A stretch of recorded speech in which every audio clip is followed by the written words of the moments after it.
యేసే పరిష్కారము అనుదిన Bible study కార్యక్రమం ప్రేక్షకులందరికీ మన ప్రభువును ప్రియరక్షకుడైన యేసుక్రీస్తు వారి కృపగల నామమున వందనాలు. ప్రభువునందు ప్రియ దేవుని బిడ్డలారా, నేటి దినము దైవజనులు కారుపాటి శ్యామ్సాగర్ గారి ద్వారా బైబుల్ స్టడీలోని వాక్య ధ్యానమును లూకాసు వార్త నుండి ధ్యానం చేసుకుందాము. మీ యొక్క ప్రార్థన మనవులు మాకు తెలియచేయాలనుకునేవారు దయచేసి ఒక SMS ద్వారా మాకు పంపించండి. మీరందరూ సిద్ధపడి ఉంటే దైవజనులు కారుపాటి శ్యామ్సాగర్ గారు ప్రార్థన చేసి ఈ దినపు వాక్య పరిచర్య చేస్తారు. ప్రభువునందు ప్రియ దేవుని బిడ్డలారా, నేటి వాక్య ధ్యానము నిమిత్తము ప్రార్థించుకుందాం.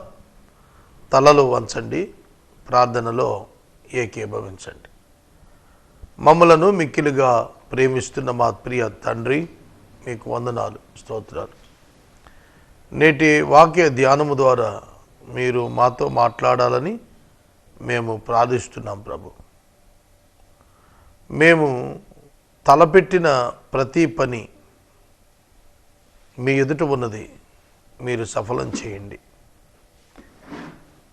ప్రేమ సాక్షి టెలివిజన్ ద్వారా ప్రారంభించిన రాష్ట్ర వ్యాప్త కార్యక్రమం కొనసాగుటలో కృపవ్వండి. ఏసీటీ మూవీస్లో ప్రసారం అవుతున్న ఈ వచన ధ్యానం కంటిన్యూ అవటానికి సహాయం చేయండి. యేసు దివ్య నామమున ప్రార్థిస్తున్నాం తండ్రి, ఆమెన్. ప్రభువునందు ప్రియమైన దేవుని బిడ్డలారా, దయచేసి మీ పరిశుద్ధ బైబిల్ గ్రంథాన్ని తెరవండి. లూకాసు వార్త 6వ అధ్యాయం 20వ వచనం. లూకాసు వార్త 6వ అధ్యాయం 20వ వచనం. అంతటా ఆయన తన శిష్యుల తట్టు పారచూచి ఇట్లు అనెను. అంతటా ఆయన తన శిష్యుల పట్ల చూచెను. యేసు ఎందుకు ఆయన శిష్యుల వైపు చూస్తున్నాడు?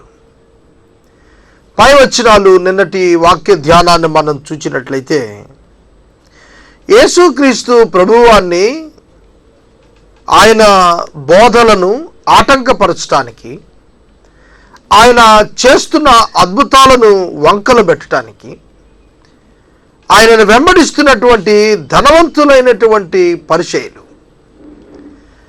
ధనవంతులైనటువంటి సదుకాయలు, చాలా ఆర్థిక అలాగే రాజ్య అధికార బలం కలిగినటువంటి యూదులు అనేక మంది ఎదుట యేసు తన 12 మంది శిష్యులను పిలుచుకున్నప్పుడు వారు తమకున్నటువంటి వాటిని విడిచిపెట్టి యేసును వెంబడించారు.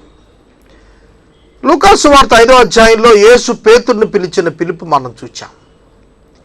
పేతురు తనకున్న సమస్తం విడిచిపెట్టి యేసయ్యను వెంబడించాడు. యోహాను, యాకోబు జబదయి కుమారులు జబదయిని తమ పనివారి దగ్గర విడిచిపెట్టారు, దోణెలు విడిచిపెట్టారు, వలలు విడిచిపెట్టారు, యేసును రిక్త హస్తాలతో వెంబడించారు. లేవి, సుంకరి అయిన లేవిని పిలవటం చూశాం గద్దినం వాక్య ధ్యానంలో. అతడు కూడా సమస్తాన్ని విడిచిపెట్టి యేసును వెంబడించాడు. ఈ యేసు ఈ మాట పలుకుతున్నప్పుడే కాదండి, తరువాత కాలంలో ఆయన మరణం, పునరుద్ధానం, ఆరోహణం అనంతరం సంఘం ఏర్పడిన తరువాత కూడా ఆయనను వెంబడించడానికి వచ్చినటువంటి వారు సమస్తాన్ని వ్యయం చేసుకొని యేసును వెంబడించారు.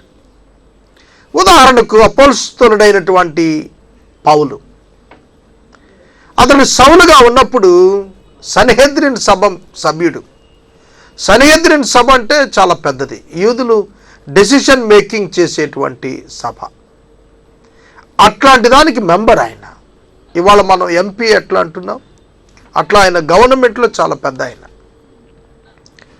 అలాగే అతడు పరిసయ్యుడు, చాలా ఆధిక్యత, మతాధిక్యత కలిగిన వాడు, గవర్నమెంట్లో పొజిషన్ ఉన్నవాడు, ఆర్థికంగా చాలా గొప్పవాడు.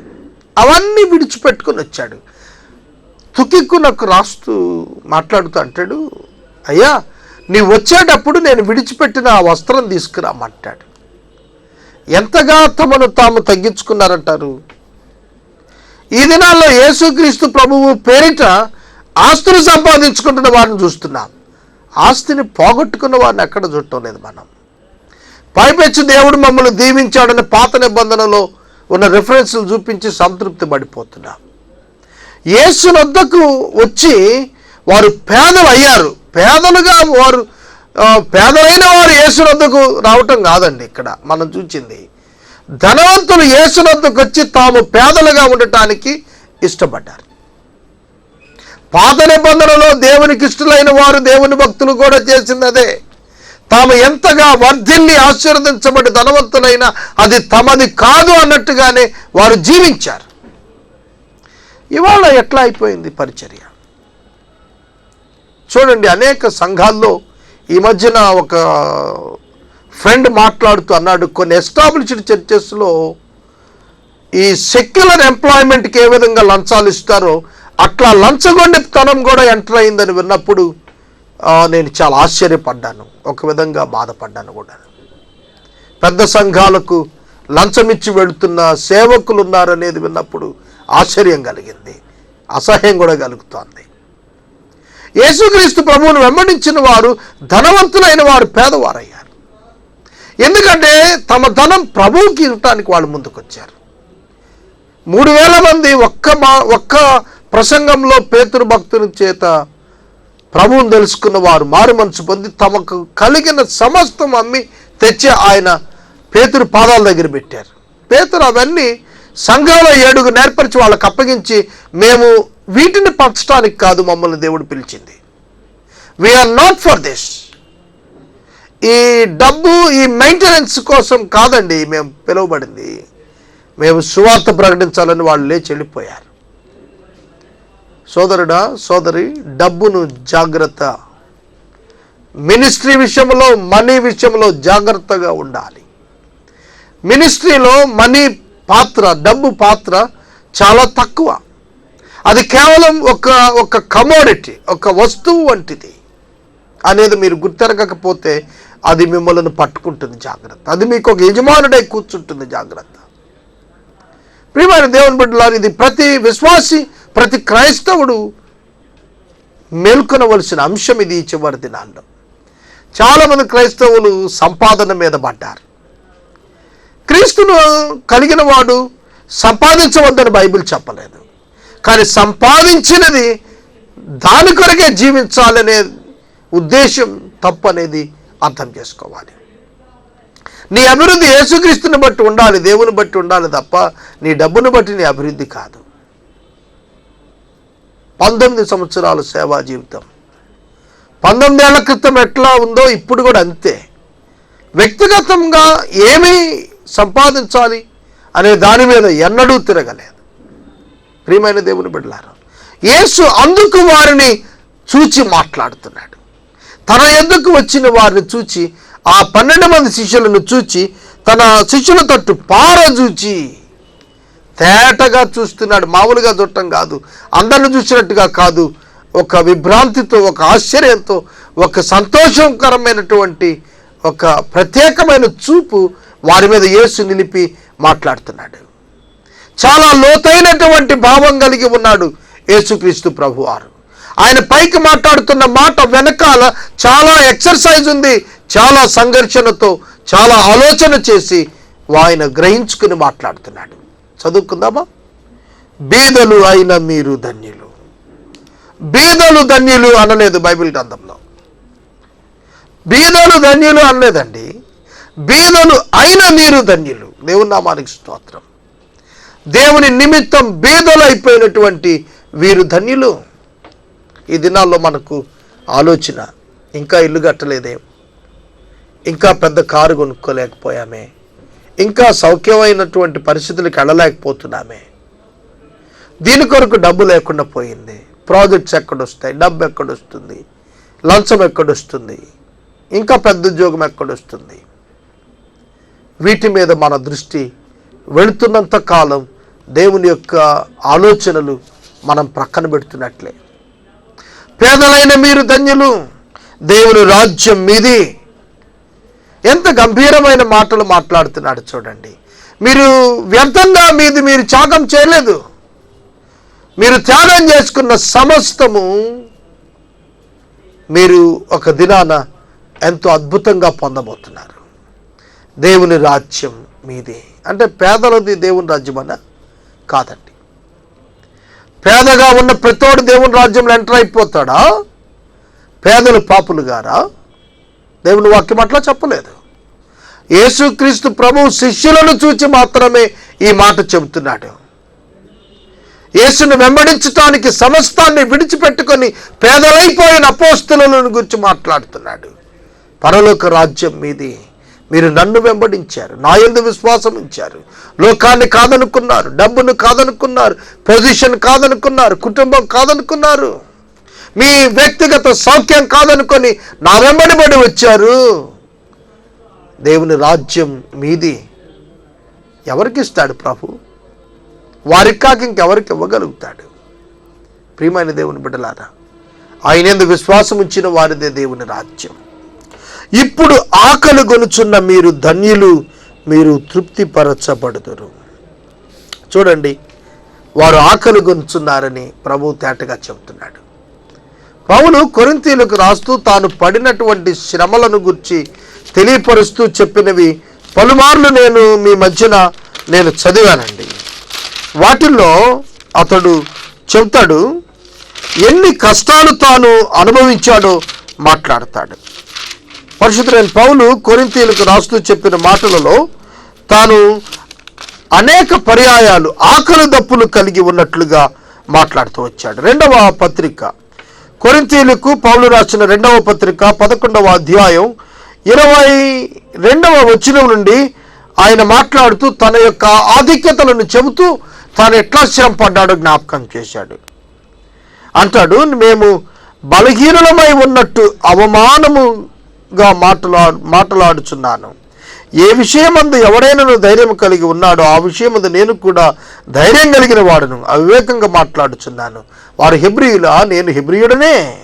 వారు ఇశ్రాయేలీరా? నేను ఇశ్రాయేలీయుడనే. వారు అబ్రహాము సంతానమా? నేను నట్టువాడనే. వారు క్రీస్తు పరిచారకుల వెర్రి వారి వలె మాట్లాడుచున్నాను. నేను మరి ఎక్కువగా క్రీస్తు పరిచారకుడును.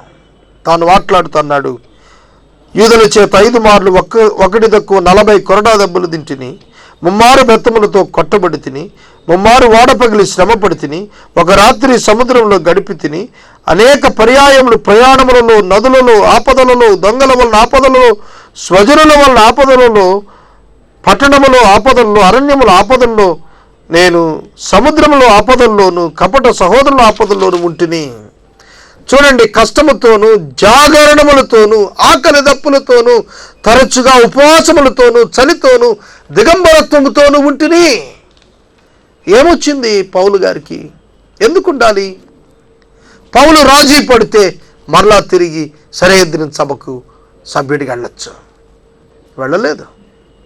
అంటున్నాడు, తరచు జాగరణములు,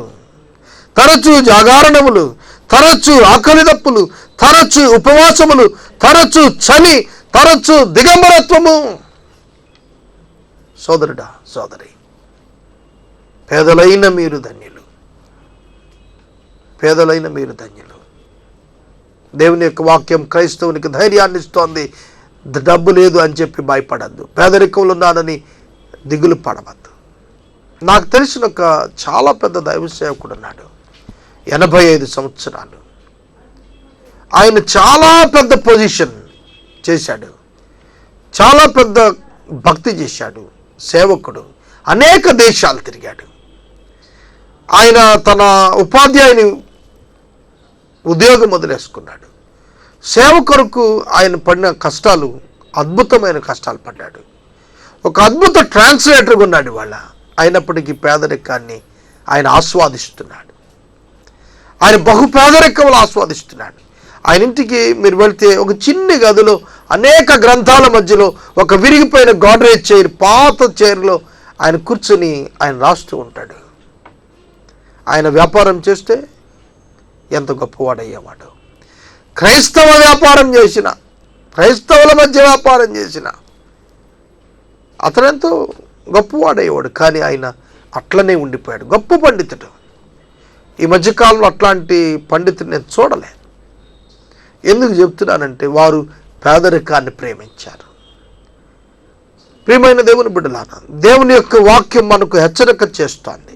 క్రీస్తుతో దినదిన నడకను వారు అభ్యాసం చేస్తున్నారు. వారు తమ అవసరాలు తీర్చుకుంటూ ఆరాటపడలేదు, కానీ దేవుని చిత్తాన్ని నెరవేర్చడానికి కొరకు పోరాటాన్ని సాగిస్తున్నారు. అందుకనే చూడండి, మీరు ఇప్పుడు ఆకలి గొనుచున్న మీరు ధన్యులు, ఆకలి గొనుచున్న మీరు ధన్యులు, మీరు తృప్తిపరచబడతారు. ఇప్పుడు ఏడుస్తూ ఉన్నటువంటి మీరు ధన్యులు, మీరు నవ్వుతారు. మనిషి కుమారుని నిమిత్తము మనుషులు మిమ్మల్ని ద్వేషించి వెలివేసి నిందించి మీ పేరు చెడ్డదని కొట్టివేయినప్పుడల్లా మీరు ధన్యులు. దేవుని నామానికి స్తోత్రం. మీ పేరు కొట్టివేయబడినప్పుడల్లా, దేవుని నామానికి స్తోత్రం. ప్రియమైన దేవుని బిడ్డలారా, అనేక పర్యాయాలు మనం పేరు కొరకు ప్రాకులాడుతూ ఉంటాం కదా. మన పేరు గొప్పగా ప్రకటించబడాలని, గొప్పగా కనపడాలని, గొప్పగా కీర్తించబడాలని, గొప్పగా ప్రకటించబడాలని ఆశిస్తూ ఉంటాం. ప్రభు అంటున్న, నా నిమిత్తము మీ పేరు కొట్టివేయబడినప్పుడు మీరు ధన్యులవుతున్నారు. మిమ్మల్ని ద్వేషించినప్పుడు మీరు ధన్యులు, మిమ్మల్ని వెలివేసినప్పుడు మీరు ధన్యులు, మిమ్మల్ని నిందించినప్పుడు మీరు ధన్యులు, మీ పేరు చెడ్డది అని కొట్టివేసినప్పుడు మీరు ధన్యులు. క్రైస్తవ్యానికి చాలా దూరంగా, వాస్తవానికి క్రైస్తవ్యం నేటి దినం చాలా దూరంగా వెళ్ళిపోయింది. ప్రియమైన దేవుని బిడ్డలారా, పరిశుద్ధ లేఖనాలు చెబుతున్న యేసయ్య కొరకు నీ పేరు కొట్టేస్తే నీవు ధన్యుడు అని చెప్తాంది. దేవుని యొక్క వాక్యం ఎంత ధైర్యాన్ని ఇస్తుంది పరిచర్యలో. ఈ రాత్రికాలం నీవనుకోవచ్చు, భౌతికమైన పొజిషన్స్ నాకు రావటం లేదేమిటి అని. దాని కొరకు నువ్వు విచారించాల్సిన పని లేదు. ఇప్పుడు ఆకలి గొనుచున్న మీరు ధన్యులు. అనేక మంది సేవకులు ఆకలితో ఉండి పరిచర్య చేస్తున్న వారు ఉన్నారు. ఇది నాన్న కడుపు నిండిన సేవకులు ఉన్నారు, నేను వారిని కాదంటం లేదు. ఆకలితో ఉండి సేవ చేస్తున్నవారు, ఈ సేవ ఏమిటి అని ప్రశ్నిస్తున్న కుటుంబాలు, బంధువుల మధ్యన నిలిచి సేవ చేస్తున్న అనేక కుటుంబాలు ఉన్నాయి. వాటికి ఇది అప్లై అవుతుంది. మీరు ఇప్పుడు ఆకలిగొన్నారు, మీరు ఇప్పుడు ఏడుస్తున్నారు, మీరు ఒక దినాన నవ్వుతారు. మీ ప్రభు ప్రత్యక్షమైనప్పుడు మీ కొరకు అయినటువంటి నీతి కిరీటం, జీవ కిరీటం తీసుకొని రాబడుతూ ఉన్నప్పుడు మీరు సంతోషిస్తారని శిష్యులను ఆయన ధైర్యపరుస్తున్నారు. ఆ దినమందు మీరు సంతోషించి గంతులు వేయండి, ఇదిగో మీ ఫలం పరలోకమందు గొప్పదై ఉండును. వారి పితరుల ప్రవక్తలకు అదే విధంగా చేసిరి. అయ్యో ధనవంతులారా, మీరు కోరిన ఆదరణ మీరు పొంది ఉన్నారు. అయ్యో ఇప్పుడు కడుపు నిండి ఉన్నవారులారా, మీరు ఆకలి గొందురు. అయ్యో ఇప్పుడు నవ్వుచున్న వారులారా, మీరు దుఃఖించి ఏడ్తురు. మనుషులందరూ మిమ్మల్ని కొడియాడినప్పుడు మీకు శ్రమ. వారి పితరులు అబద్ధ ప్రవక్తలకు అదే విధముగా చేసిరి. రెండవ కోవ చెబుతున్నాడు. రెండవ కోవ ఎవరు? యూదా మత ప్రవిష్టులుగా పేరుగాంచిన శాస్త్రులు, పరిసయ్యులు, సద్దుకాయలు. యేసుక్రీస్తు ప్రభువారిని చంపటానికి ప్రణాళిక వేస్తున్నటువంటి ఉన్నతమైనటువంటి అధికారములో ఉన్నటువంటి మత నాయకులైనటువంటి వారు కడుపు నిండి ఉన్నారు, వారు నవ్వుతూ ఉన్నారు. వారు క్రీస్తును ఎరుగక, క్రీస్తును తిరస్కరించి, క్రీస్తును సిలువ వేయటానికి ప్రయత్నం చేస్తున్నటువంటి వారు. అటువంటి వారితో ప్రభువు మాట్లాడుతున్నాడు. శాస్త్రులు, పరిచయులతో ఈ యొక్క విభేదం మనం చూస్తున్నాం. ఆయన అపోస్తలులైన శిష్యులకు, ఆయనను తిరస్కరించిన శాస్త్రులకు ఉన్న వ్యత్యాసాన్ని ఇక్కడ బోధిస్తూ వచ్చాడు. 27వ వచనం, వినుచున్న మీతో నేను చెప్పున్నది ఏమనగా, మీ శత్రువులను ప్రేమించండి, మిమ్మల్ని ద్వేషించు వారికి మేలు చేయుడి, మిమ్మల్ని శపించు వారిని దీవించుడి, మిమ్మల్ని బాధించే వారి కొరకు ప్రార్థన చేయుడి. శిష్యులతో మాట్లాడుతున్నాడు. యేసు చెబుతున్న మాటలు ధర్మశాస్త్రంలో చెప్పలేరు. యేసు చెబుతున్నటువంటి మాటలు కృపను బట్టి చెప్పబడుతున్న మాటలు. యేసు క్రీస్తు ప్రభువు తానేమై ఉన్నారో అది తన శిష్యులు కూడా ప్రవర్తనలో అది చూపించాలని ఆయన కోరుతున్నారు. అందుకనే ఆయన అంటున్న మాట, శపించు వారిని దీవించండి, ద్వేషించు వారికి మేలు చేయండి, శత్రువులను ప్రేమించండి, బాధించు వారి కొరకు ప్రార్థన చేయండి. ఏమని ప్రార్థన చేయాలి? ప్రభువా వాళ్ళ సర్వనాశనం చేయమనా? కాదండి. వారిని క్షమించు, వారిని రక్షించు, వారిని కూడా విడుదల దయచేయము అని ప్రార్థన చేయాలి. తర్వాత నిన్ను ఒక చెంప మీద కొట్టు వాని వైపునకు రెండవ చెంప కూడా త్రిప్పుము. నీ పైబట్ట ఎత్తుకొని పోవు అని నీ అంగీని కూడా ఎత్తుకొని పోకుండా అడ్డగింపకుము. నిన్నడుగు ప్రతివానికి నీ ఇమ్ము, నీ సొత్తు ఎత్తుకొని పోవు అని మీద దానిని మరులా అడగవద్దు. ఇది ఎట్లా సాధ్యమవుతుంది? నీ సొత్తును ఎత్తుకొని పోయిన వాని దగ్గర మరలా అడగద్దు అంటున్నాడు. అంటే లోకానికి ఎంత దూరం. నీవు నీకున్న దానితో బ్రతకవు, నీ ప్రభు ఇచ్చే దానితో బతుకుతావు. అది అక్కడ నువ్వు నేర్చుకోవాలి. కనుక నీకున్నది తీసేసుకుంటే ఎవరైనా నీవేం నష్టపోలేదు. నీ ప్రభు నీకు సజీవుడిగా ఉన్నాడు, ఆయన నిన్ను పోషించగలిగిన వాడు. మనుషులు మీకేలాగు చేయాలని మీరు కోరుదురు, అలాగను మీరు వారికి చెయ్యండి. మీకేమి ప్రజలు చేయాలని మీరు కోరుకుంటున్నారు, మీరు కూడా ప్రజలకు అదే చేయండి. మనం క్షమించబడాలని కోరుకుంటాం, మనము ఇతరులను క్షమించాలి అని కోరుకోవాలి. ఎందుకంటే మనము క్షమించబడాలని కోరుతున్నాం కనుక. అందుకనే పరలోక ప్రార్థనలో ప్రభువు తేటగా చెప్పాడు, ఏమని? మా రుణములు క్షమించబడేటట్లుగా, మా ఎడల అపరాధములు చేసిన వారిని మేము క్షమించినట్లు మా అపరాధాలను క్షమించు. మా ఎడల అపరాధములు చేసిన వారిని మేము క్షమించినట్లు ఒక లిటిగేషన్ క్లాజ్ పెట్టాడు అక్కడ. మేము క్షమించినట్లు మా అపరాధాలు క్షమించు అన్నాడు. ఎందుకని? నువ్వు తప్పక క్షమించేవాడుగా ఉండాలని. ప్రియమైన దేవుని బిడ్డలారా, సాక్షి పేపర్లో నిన్నటి దినం అనుకుంటాను ఈ క్షమాపణ మీద నేను చదివాను. ఒక వ్యక్తి క్షమించినప్పుడు అవతల వ్యక్తి పశ్చాత్తాపడ్డాడని రాశాడు. ప్రియమైన దేవుని బిడ్డలారా, దేవుడు మనలను క్షమిస్తున్నాడు. పశ్చాత్తాపంతో ఆయన ఎదుకు వచ్చిన ప్రతి ఒక్కరిని ఆయన క్షమిస్తాడు. ఆయన నిన్ను క్షమించాడు అనేటువంటి సత్యం ఎరిగితే నీవు పశ్చాత్తాపడకుండా ఉన్నావు అంటే నీవు సరైనటువంటి మనస్తత్వంతో లేవు. నీవు నీ ప్రభువు నిన్ను క్షమించాడని తెలుసుకున్న వెంటనే పశ్చాత్తాపంతో నిండి ఉండాలి. అందుకనే ప్రభువు తన శిష్యులతో మాట్లాడుతుంటున్నారు, మీరు ప్రేమించిన వారినే ప్రేమించిన ఎడల మీకేం మెప్పు కలుగుతుంది? పాపులు కూడా తమను ప్రేమించిన వారిని ప్రేమిస్తారు కదా. మీకు మేలు చేయవారికే మేలు చేసిన ఎడల మీకేమి మెప్పు కలుగును? పాపులను అలాగే చేతును కదా. మీరు ఎవరి వద్ద మరలా పుచ్చుకొనవలని నిరీక్షింతురో వారికే అప్పు ఇచ్చిన ఎడల మీకేమి మెప్పు కలుగును? బ్యాంక్స్ రీపేమెంట్ కెపాసిటీ ఉన్న వాళ్ళకే ఇస్తాయి.